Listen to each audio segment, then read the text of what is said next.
சிவனேசன்னு ஒரு நாடோடி இருந்தான். அவனுக்கு சொந்த பந்தம்னு யாருமே கிடையாது. ஒவ்வொரு ஊரா போய் தனக்கு தேவையானதை பெற்று வாழ்ந்து வந்தான். பல ஊர்களை கடந்து இறுதியா ஒரு சிறிய வறண்ட கிராமத்தை அடைஞ்சான். அந்த ஊர் பார்க்க மிகவும் வறண்டு போய் விவசாயம் பொழித்து போய் இருந்தது. என்னது இப்படி வறண்ட ஊரா இருக்குது? ரொம்ப தூரம் நடந்து வந்து இப்படி மாட்டிக்கிட்டோமே. திரும்பி போனா கூட ரொம்ப தூரம் நடக்கணுமே. இப்படியே பேசிட்டு பசியோட நடந்து போயிட்டே இருந்தான். திடீர்னு ஆற்றுல தண்ணி ஓடுற சத்தம் கேட்க அவனுக்கு ரொம்ப சந்தோஷமா இருந்துச்சு. இப்படி பாலைவனமாக இருக்கிற இந்த ஊரில் தண்ணி போகிற சத்தம் கேட்குது, கேட்கவே ஆனந்தமாக இருக்குது. அப்படி சொல்லிட்டு ஆற்றை வந்து அடைஞ்சான். அடடடே, ஆற்றை பார்க்க ஆனந்தமாக இருக்கே அப்படின்னு சொல்லிட்டு ஆற்று தண்ணியில் இறங்கி குளிக்க ஆரம்பித்தான். இங்கே யாருமே மக்கள் நடமாட்டம் இல்லை போல. பக்கத்தில் எந்த ஊருமே இல்லையே. மக்கள் இருந்திருந்தா அவங்க விவசாயம் பண்ணியிருப்பாங்க. வயல்வெளியெல்லாம் காஞ்சி போய் சும்மா கிடக்குது. இப்படி பேசிகிட்டு இருக்க அந்த வழியாக ஒரு பெண் நடந்து போனாங்க. அவங்கள பார்த்து சிவனேசன், எம்மா பொண்ணு, கொஞ்சம் நில்லுங்க. நீங்கள் எங்கேருந்து வரீங்க? ஊர் எந்த பக்கம் இருக்குது? பார்க்க யாருமே இல்லையே. ஊருக்கு போகிற வழி எதுன்னு சொல்கிறீங்களா? நீ என்ன ஊருக்கு புதுசா? இதோ பக்கத்தில் தான் எங்கள் ஊர் இருக்குது. நான் வாரேன். முன்ன பின்ன தெரியாதவங்க கிட்ட நான் பேச மாட்டேன். இப்படி சொல்லிட்டு அந்த பொண்ணு அங்கேருந்து கிளம்பி போக, அட, நான் ஊர் ரொம்ப தூரமாக இருக்கும்னு நினச்சேன். ஆனால் பக்கத்தில் தான் ஊர் இருக்குது. சரி, ஊருக்குள்ளே போனால் ஏதாவது சாப்பிட கிடைக்கும். இப்படி சொல்லிட்டு சிவனேசன் ஊருக்குள்ளே நடந்து வந்தான். ஊருக்குள்ளே வந்த உடனே அவனுக்கு அதிர்ச்சியாக இருந்தது. ஏன்னா ஊரில் எல்லாரும் எந்த வேலை வெட்டிக்கும் போகாமல் மரத்தடியில் படுத்து தூங்கிட்டு இருந்தாங்க. அண்ணே, என்னண்ணே, இந்த ஊரில் யாரும் வேலை வெட்டிக்கு போகிறதே இல்லையா? எல்லாரும் ஜாலியாக படுத்து தூங்கிட்டு இருக்கீங்க. நீ என்ன ஊருக்கு புதுசா? எங்கள் ஊரில் யாரும் வேலைக்கு போக மாட்டாங்க. அப்படி போனால் ஜமீன்தாரோட கோபத்துக்கு ஆளாகிட வேண்டியது தான். என்னங்க சொல்கிறீங்க? எனக்கு ஒன்றுமே புரியல. வேலைக்கு போகாமல் எப்படி சாப்பாடுலாம்? மக்கள்கிட்ட வேலை வாங்குற ஜமீன்தாரை கேள்விப்பட்டிருக்கேன். இது என்ன வேலையே செய்யக்கூடாதுன்னு ஒரு ஜமீன்தார்? புதுசாக இருக்கே. நீ ஊருக்கு புதுசு இல்லை, அதனால தான் இதெல்லாம் புரியல உனக்கு.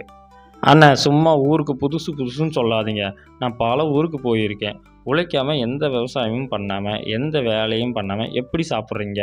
நல்ல ஆறு நிறைய தண்ணி போயிட்டு இருக்கு, விவசாய நிலமும் இருக்குது. ஆனால் யாரும் விவசாயம் பண்ணலை. சாப்பாட்டுக்கு என்ன பண்ணுறீங்க சொல்லுங்கள். இப்போ எங்கள் ஊர் மக்கள் யாருக்கும் விவசாயம்னா தெரியாது. அது இல்லாமல் எந்த வேலையும் செய்ய தெரியாது. பல தலைமுறையாக இப்படி தான் வாழ்ந்துட்டு வந்துக்கிட்டு இருக்கோம். விவசாயம் பண்ணுறதுன்னா என்ன? சரிங்கண்ணா, உங்கள் ஊரில் எதுவுமே பண்ண மாட்டீங்க. ஆனால் சோறு எப்படி கிடைக்குது? காட்டுக்குள்ளே போய் வேட்டையாடுவீங்களா? யாடாவே ஒன்றும் புரியாமல் பேசுகிறான். எந்த வேலையும் செய்யக்கூடாதுன்னு சொல்கிறாங்க, இதில் போய் வேட்டையாடுறது தான். எங்களுக்கு சாப்பாடு ஜமீன்தார் வீட்டில் தினமும் 3 வேளையும் வருஷம் முழுவதும் கிடைக்கும். மதிய சாப்பாட்டுக்கு நேரம் ஆச்சு. சாப்பாடு வேணும்னா நீ அங்கே வா. ஜமீன்தார் வீட்டுக்கு நான் போகிறேன். எனக்கு ரொம்ப பசிக்குது. இப்படி சொல்லிட்டு அந்த ஆள் அங்கேருந்து கிளம்பி போக சிவனேசனும், என்னடா இது, ஒன்றும் புரியல. வேலை வெட்டி இல்லாமல் சாப்பாடு மட்டும் வாழ்நாள் முழுவதும் கொடுக்குறாங்க. எப்படியோ உழைக்காமல் சாப்பாடு சாப்பிட்ற ஊரை கண்டுபிடிச்சாச்சு. இனி இந்த ஊர்லேயே தங்கிட வேண்டியதுதான். அப்படி சொல்லிட்டு சிவனேசனும் மக்களோட மக்களாக ஜமீன்தார் வீட்டுக்கு வந்தான். அங்கே எல்லாரும் வரிசையில் நிற்க ஜமீன்தாரோ வந்தார். அவர் ஒரு மந்திரத்தை சொல்ல ஒரு பூதம் வந்துச்சு. அந்த பூதம் மக்களுக்கு தேவையான உணவுகளை தன்னோட திறமையினால் ஒரு நொடியில் சமைச்சு தந்தது. மக்களும் எல்லாரும் அதை சாப்பிட்டாங்க. அண்ணா, இப்போ தானே புரியுது நீங்கள் எப்படி உழைக்காமல் சாப்பிட்றீங்கன்னு. ஜமீன்தார் மந்திரத்தை சொல்ல பூதம் வருது. வந்த பூதம் சாப்பாடு கொடுக்குது. பிரமாதண்ணே. நான் நீ இந்த ஊரை விட்டு போகவே மாட்டேனே. ஆமாம் தம்பி, அந்த மந்திரம் ஜமீன்தாருக்கு மட்டும்தான் தெரியும், வேறு யாருக்கும் தெரியாது. அந்த மந்திரத்தை சொன்னால் பூதம் வரும், அது சோறு தரும். இப்படி தான் பல தலைமுறையாக போயிட்டு இருக்கு. அட, இந்த ஊரை பற்றி தெரியாமல் இத்தனை வருஷமாக நாய் மாதிரி சுற்றிட்டு இருந்தேனே. தெரிஞ்சிருந்தா முன்னையே வந்திருப்பேன். இனி வாழ்நாள் முழுவதும் சாப்பாடு இலவசம்தான். இப்படி பல நாட்கள் போக திடீர்னு ஜமீன்தார் இறந்து போயிட்டாரு.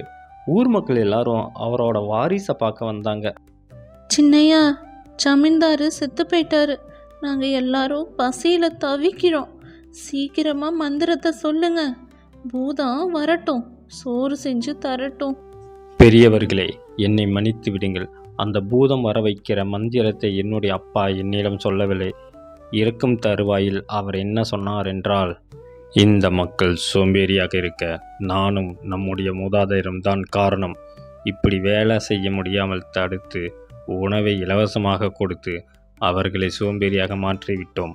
அவர்களுக்கு தற்போது அடிப்படை தேவையை பூர்த்தி செய்யக்கூட முடியாத அறியாமையில் உள்ளார்கள்.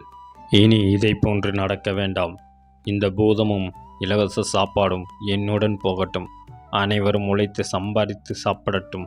நீ அவர்களை வழி நடத்து இப்படின்னு சொல்லிட்டு அவர் இறந்து போயிட்டாரு. இனிமேல் பூதம் வராது, சாப்பாடும் தராது.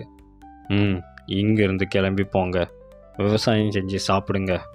ஊர் மக்கள் எல்லாரும் ரொம்ப வருத்தப்பட்டாங்க. இப்போ என்ன பண்ணுறது ஏது பண்ணுறதுன்னு தெரியாமல் தவிக்க, யாரும் கவலைப்பட வேண்டாம், நம்ம ஊருக்கு ஒருத்தன் புதுசாக வந்திருக்கான், அவன் சொன்னான் விவசாயம்னு, அவனை பிடிச்சா அதை கற்றுக்கலாம். எப்பா நான் தான் அது, யாரும் கவலைப்படாதீங்க, விவசாயம் பண்ண எனக்கு தெரியும், ஆனால் அதுக்கு வேலை அதிகமாக இருக்குமே, நிலத்தை சரி பண்ணி விதை விதைச்சி பயிர் வர சில நாட்கள் ஆகுமே, அது வரைக்கும் என்ன பண்ண போகிறீங்க? யாப்பா நீ வேற, அது வரைக்கும் காட்டில் இருக்கிற பழங்களையும் விலங்குகளையும் வேட்டையாடி சாப்பிட வேண்டியது தான். விலங்குகளை ஏயா வேட்டையாடுறீங்க?